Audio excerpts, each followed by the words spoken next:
à tous les auditeurs de vipradioonline.fr, la radio web de l'association RVPB située à Nice et Saint-Laurent-du-Var. Ici Jérôme pour cette émission radio reportage VIP spéciale 3e édition de Féminoteur qui s'est tenue le 7 mars 2015 à Antibes.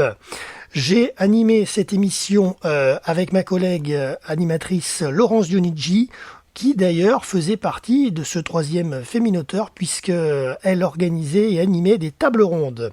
Voilà, donc vous écouterez Laurence au micro de VIP Radio Online pour les extraits avec les auteurs dans quelques minutes. Donc ce 3e Féminoteur a eu lieu le samedi 7 mars 2015. Le site internet www.feminarte.fr. Ça s'est tenu donc le 7 mars de 10h à 18h dans le hall de la médiathèque Albert Camus, organisé par le Théâtre de la Marguerite et en partenariat avec la médiathèque Albert Camus et la librairie Masséna.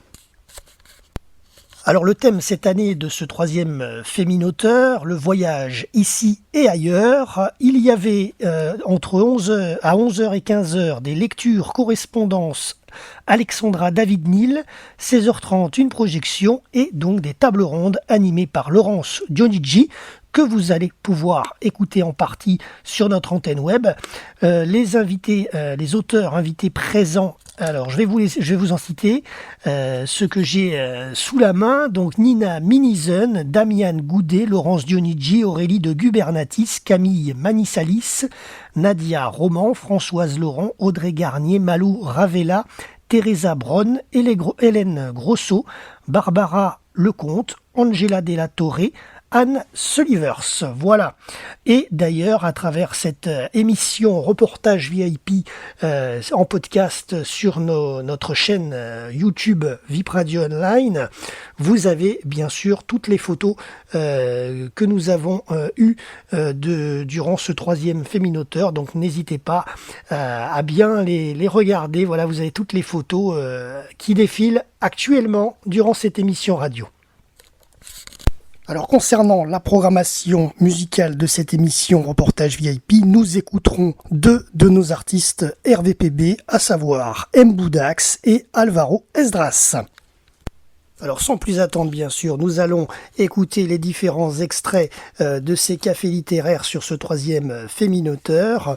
Dans un premier temps, nous allons écouter le focus sur les auteurs antiboises avec Aurélie de Gubernatis et Camille Manissalis après une introduction de notre animatrice Laurence Dionigi. Pour cette 3e édition de Fémina Auteur, 15 dames ont été conviées à la médiathèque Albert Camus d'Antibes le 7 mars dernier. Les thèmes de cette 3e rencontre étaient le voyage, la littérature jeunesse avec les éditions Ricochet et les auteurs antiboises. Mais écoutez plutôt quelques extraits. De juriste, mais comme quoi le droit mène à tout, donc s'il y a des jeunes à côté, voilà, vous savez que vous pouvez vous orienter vers plein d'autres choses. C'est ce que m'avaient dit mes parents qui étaient même juristes en disant, voilà, si tu sais pas quoi faire, fais du droit, ça mène à tout, et c'est vrai. Voilà, je vois une dame qui dit oui, juriste, oui, madame. Oui. Alors je vais te poser la question à Julie, qu'est-ce que tu aimerais faire plus tard? Est-ce que tu as déjà une idée? Moi je sais pas trop encore, je pense que c'est un peu tôt pour savoir. Après je sais que j'aime beaucoup le cinéma, la scénarisation, donc pourquoi pas m'orienter vers ça ou voilà, j'ai plein de centres d'intérêt différents, donc c'est... Pas le droit, pas encore le droit. Non, ça plus tard. Pour l'instant, non, ça ne tente pas. Alors je peux vous poser la question, est-ce que la ville d'Antibes ou la région sont représentées dans vos ouvrages respectifs? Est-ce que vous parlez de votre belle région? Parce que le thème c'est auteur antibois, donc est-ce que vous en parlez dans... Alors moi je parle de la région, oui, parce que dans l'impasse, hein, c'est dans celui-ci, parce que l'impasse c'est mon 3e roman. Les 2 premiers se passent, les 2 premiers ont une vocation, je dirais, un peu plus internationale, parce que on est à la recherche d'un objet légendaire qui est originaire du Mexique. Donc voilà, ça se passe aux États-Unis et au Mexique. Et le 3e, je me suis dit, voilà, parlons un peu de la France. Donc c'est plutôt un voyage. Merci. On a un admirateur, c'est formidable. Elle nous donne des sous, c'est bien. Trop mignon. Et le troisième, voilà, c'est un, je dirais un road story. Ça se passe sur les chemins de France et ça se termine dans notre région, donc à côté, sur les îles de l'Érins. Donc voilà, effectivement, il a une vocation plus régionale, pas spécifiquement antiboise, mais régionale. Au voleur. Et vous, Julie, est-ce que vous parlez de... Julie, je vous appelle Julie. Camille, est-ce que vous parlez de la région dans votre livre? Pas du tout, parce que l'héroïne Julie, elle vit en Camargue en fait. Oui. Elle a fait beaucoup d'équitation, donc je pense que c'est vraiment très important pour elle. Et du coup, j'ai choisi la Camargue. Et pourquoi la Camargue? Parce que pour moi, c'est un peu le monde des chevaux. J'avais envie, et puis j'aime beaucoup cet endroit. J'y suis allée plusieurs fois petite, donc... C'est la suite de Crin Blanc. Peut-être. Et vous, pourquoi le Mexique dans celui-ci? Le Mexique, parce que c'était l'élément essentiel. Je parle des crânes de cristal et du calendrier maya. Donc forcément, ça ne pouvait que se passer au Mexique, puisque c'est l'origine de cet objet et de toute la philosophie amérindienne qui est développée dans le livre. D'accord. Et est-ce que vous pensez écrire un livre uniquement sur la région? Parce que comme vous le savez, donc, c'est un petit peu en vogue, hein, les auteurs en région. La région la région niçoise, Côte d'Azur est assez régionaliste. On aime bien parler de tradition, la cuisine, ce qui s'est passé avec le rattachement du comté de Nice à la France. Est-ce que vous comptez, est-ce que c'est dans vos projets d'en parler, ou est-ce que c'est une source d'inspiration que ça vous intéresse pas particulièrement, vous ne vous sentez pas concerné, puisque vous venez de raisons un peu différentes? Est-ce que ça vous interpelle, ce thème du régionalisme, disons? Moi, pour l'instant, je suis en train de faire le top 2 de mon livre, le journal de Julie. Après, peut-être, je sais pas, j'ai vraiment là où le vent me mène, donc peut-être que je serai inspirée, que je toucherai un peu à d'autres intrigues, enfin, c'est sûr même. Mais oui, pourquoi pas, ça serait intéressant, ouais, de parler de ça. Une jeune fille sur la Côte d'Azur, avec ses excès. Oui, On va savoir. Et vous, Aurélie, du côté international, oui, toujours vraiment un côté assez international.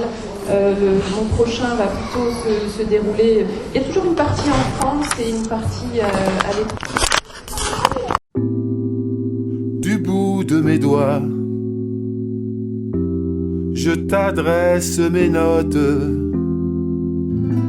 À toi qui es si loin de moi, à qui pourtant je veux penser, à qui pourtant je veux penser.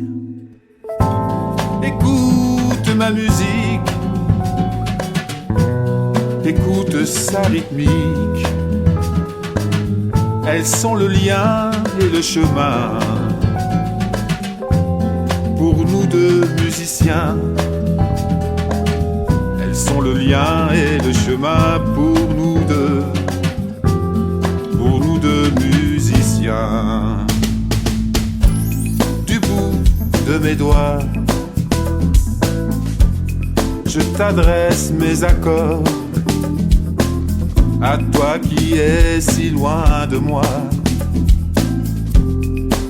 mais si présent pourtant. Mais si présent pourtant. Écoute ma musique, elle sait être tonique, mais aussi parfois mélancolique,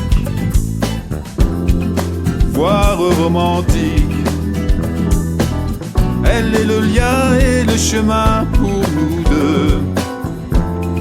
nous deux musiciens.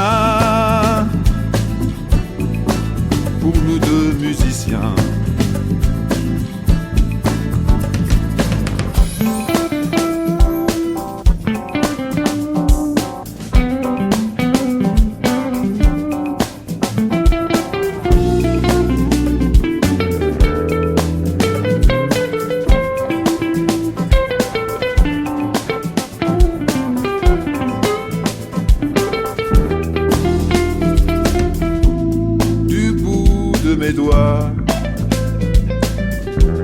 Je t'offre cette mélodie,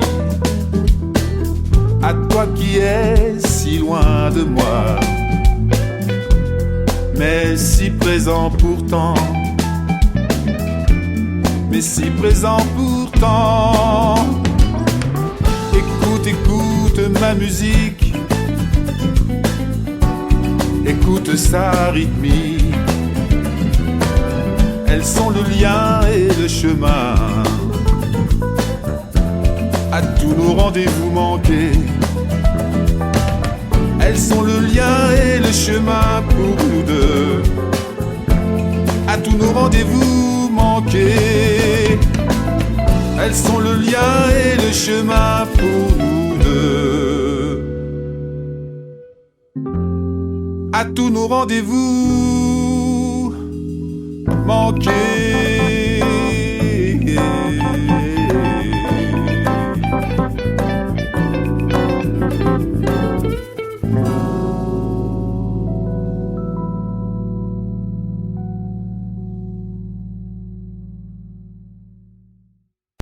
Alors écoutons maintenant un café littéraire sur la jeunesse avec Marguerite Tiberti, éditrice des éditions Ricochet, Nadia Roman, Malou Ravella et Françoise Laurent.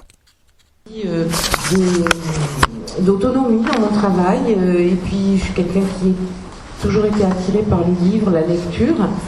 Et c'est vrai qu'au départ, j'ai créé cette maison d'édition avec des livres pour les jeunes et puis pour les adultes. Et très rapidement, je me suis plus orientée vers le livre de jeunesse, parce que je pense qu'il y a un enjeu extrêmement important autour du livre de jeunesse, parce que le livre de jeunesse va permettre aux personnes qui constituent, aux enfants qui vont constituer les personnes de notre société, de se plonger dans le langage et de se plonger dans la création artistique, afin de devenir des adultes maîtrisant la langue et sachant lire l'image.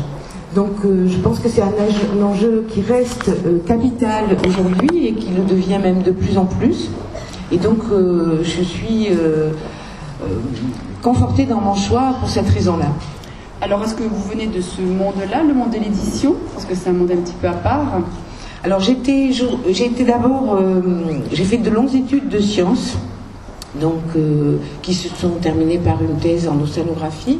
Ensuite, j'ai été journaliste scientifique pour plusieurs magazines, dont Sciences et Vie et Spirou, donc c'est vous dire un peu le grand écart.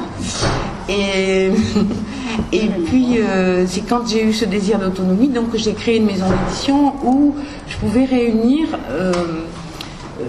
les auteurs et les illustrateurs que j'avais envie de défendre. Voilà. Et donc, bon... donc la maison, c'est une histoire qui maintenant en même temps.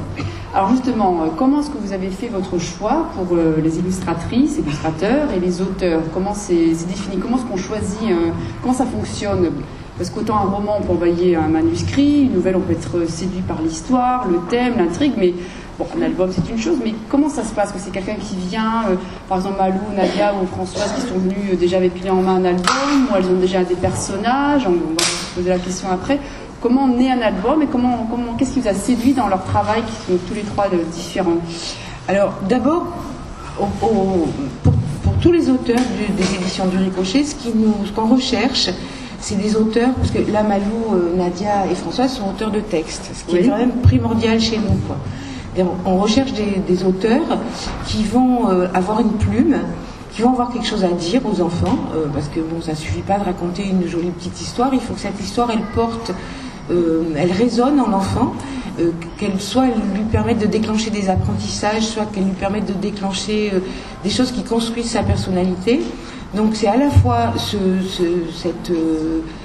qui constitue aussi les auteurs adultes, avoir quelque chose à dire à leur public. Donc ça c'est primordial. Et deuxième chose, avoir une plume. C'est-à-dire une façon de s'exprimer qui soit personnelle et qui soit plaisante. Alors, plaisante, c'est très subjectif. Nous, ce qu'on aime aux éditions du Ricochet, c'est les textes qui chantent. Donc, on aime bien et les textes riches. Donc, on aime bien qu'il y ait un peu de vocabulaire. Envie d'écrire ma première histoire. J'en avais créé plein, mais dans ma tête, et je l'ai raconté à mon fils. mais je ne les avais jamais mises sur papier. Puis un jour, j'ai eu envie d'en écrire une, tout particulièrement, que j'ai mise sur papier, parce que j'ai fait une belle rencontre, c'est-à-dire une amitié d'une jeune dame, à l'époque, qui maniait l'aquarelle très joliment, et son travail me plaisait. Nous sommes devenus amis, et c'est parti de cette amitié. Quand mon texte était écrit et elle avait commencé à dessiner, nous nous sommes dit, mais qu'allons-nous faire de ce travail, entre guillemets? Et j'avais la chance d'avoir eu une maman, parce que j'avais la direction d'une école maternelle à cette époque-là, qui venait de monter sa maison d'édition depuis peu de temps. Donc je me suis dit, je vais aller lui demander conseil. C'est ce que j'ai fait, donc je suis allée voir Marguerite Tiberti, je lui ai demandé conseil. Et là, le premier conseil qu'elle m'a donné, ça a été le suivant. Voilà, il faut que les illustrations soient de cette façon. C'est pas moi qui l'illustrais, mais voilà, il fallait qu'en fait l'illustratrice dessine un petit peu à sa façon, déjà. Et puis après, donc d'envoyer le ton à différents éditeurs. Bon, ça s'est passé un mercredi, hein, parce qu'à l'époque, on avait le mercredi comme jour de congé, donc... Et le vendredi, je reçois... Et voilà, donc on s'est connus comme ça. Et puis quand elle a créé le Ricochet, j'ai lu beaucoup de textes pour elle. Et puis un jour j'ai fait réécrire, j'ai aidé un auteur à réécrire et elle m'a dit le suivant, ce serait bien que tu l'écrives toi au lieu de faire réécrire quelqu'un. Donc ça a commencé comme ça, notre histoire. Et puis... voilà, donc j'ai écrit des albums, ce que disait Marguerite tout à l'heure, effectivement, l'image, en fait, elle est une autre écriture, en fait, c'est une autre manière d'écrire, mais elle n'est pas redondante. Aujourd'hui, illustrateur, souvent Marguerite, elle dit que les illustrateurs, elle les appelle aussi auteurs, et je trouve que c'est très bien, parce que illustrateur, ça ramènerait à juste faire le dessin des mots, alors qu'en fait, les illustrateurs, ils écrivent, eux, la même histoire à leur manière. Et la lecture n'est pas redondante en fait, elle fait écho mais elle n'est pas redondante. Est-ce que vous arrivez à faire un album, parce que c'est pas difficile avec un illustrateur? Est-ce que vous mettez d'accord sur le dessin, le choix du personnage? Est-ce que c'est facile, parce que vous travaillez avec une autre personne? Ça c'est le travail. On a un travail. Ça c'est mon job, ça, si vous voulez. Ça c'est quelque chose qui est constitutif du travail des éditeurs jeunesse français. Oui. C'est-à-dire qu'à un moment donné, on a décidé de... Soit la personne est à la fois auteure-illustratrice, elle nous amène un travail qui est global, soit vous avez... J'ai un petit-fils, lui, alors par contre, bon appétit les animaux, c'est vraiment venu des questions de mon petit-fils. Mais qu'est-ce qu'il mange? Mais qu'est-ce qu'il mange? Mais qu'est-ce qu'il mange? Et alors, j'en ai un sur l'habitat des animaux aussi, là. Où est donc ma maison? Bon, il y a vraiment des livres que j'écris maintenant pour répondre à mon petit-fils. Je trouve que c'est plus simple de lui répondre par un livre. Voilà, puis ça l'amuse, lui, donc voilà, il y a des livres, c'est comme ça. Est-ce que vous êtes tenté par d'autres genres? Vous avez ici le polar, la jeunesse, par d'autres genres, ou les nouvelles, le théâtre? J'ai écrit des nouvelles, j'ai écrit une pièce de théâtre pour enfants, j'ai écrit de la poésie. En fait, j'aime bien faire plein de choses différentes. Bien, alors là, oui. Oui, autrement je m'ennuie. Bien ça. Et vous, est-ce que vous avez essayé aussi dans d'autres domaines? Oui, j'ai déjà un recueil de nouvelles qui est paru et j'ai écrit 2 contes musicaux qui ont été joués par des enfants, par des centaines d'enfants d'ailleurs, dans des festivals. D'accord. Et vous, Nadia, votre travail bilingue, parce que là je vois qu'il y a des mots... J'écris aussi, je suis en train d'écrire des nouvelles aussi. Oui. Des choses pour les adultes. J'ai déjà écrit aussi, de participer à des livres collectifs pour adultes, des livres pédagogiques aussi moins porteurs. Et pour répondre à votre question, la formation d'enseignante spécialisée m'a beaucoup aidé par rapport à certaines réponses, peut-être pas toujours aux questions, mais en tout cas par rapport aux réponses. À côté de ça, en tant qu'enseignante spécialisée, je me suis posé beaucoup de questions sur l'apprentissage de la langue et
like sunshine.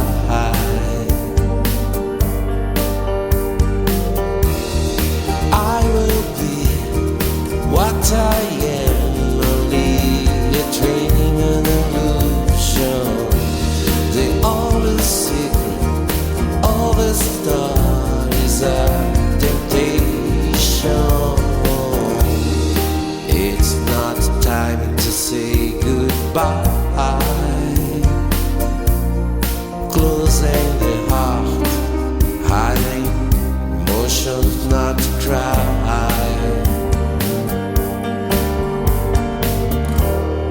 Let time erase the memories, like a child that doesn't know who is going to be.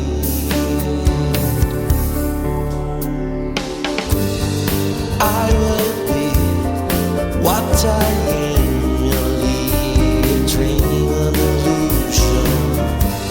The only secret, all the stars are temptation. I will be what I am, only a dream, an illusion. The only secret, all the stars are temptation.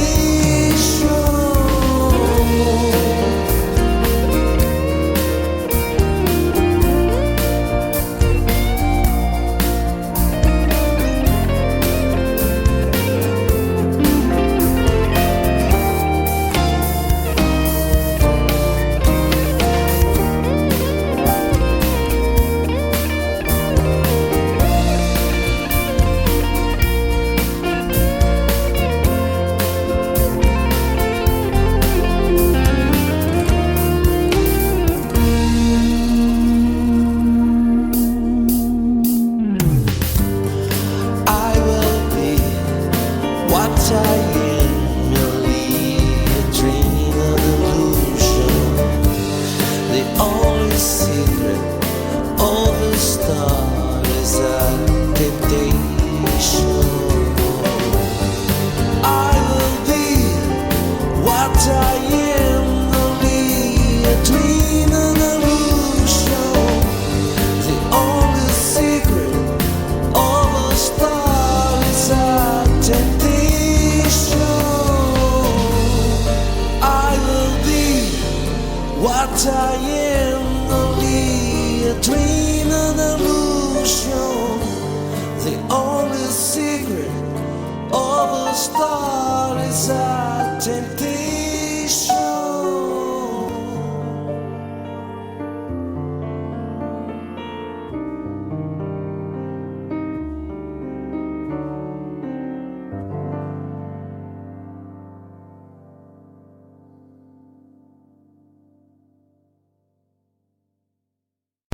Vous écoutez notre émission Reportage VIP spécial 3e Féminoteur 2015 à Antibes. Écoutons tout de suite un dernier extrait avec le café littéraire sur le voyage, présenté par Laurence Dionigi, avec pour invité Anne Selivers, Nina Minizen et Angela Della Torre. Sur les origines, et bon, j'ai continué là-dessus. Voilà, et donc là, c'est donc ta culture à travers tes livres, 100%. 100%. Angela, vous êtes d'origine italienne. Je suis d'origine italienne. Vous avez écrit sur le Vietnam. Vous n'avez pas des origines vietnamiennes peut-être? Non. Alors mon premier roman, effectivement, parlait de l'exil et des origines italiennes. Par contre, ce roman-là, j'ai des oncles qui ont fait la guerre Indochine, participé à la guerre Indochine, qui m'en ont raconté des bribes, mais tellement des morceaux, des petits brins tellement douloureux, et que ça m'a marqué. Et ensuite, j'ai eu pas mal de contacts avec des Vietnamiens, que ce soit Saigon, etc., ou Hanoï. Et il se passe une alchimie entre ce pays et moi. Pourquoi, je ne sais pas. Jusqu'au moment où j'ai découvert ce qui s'est passé le 9 mars 1945 en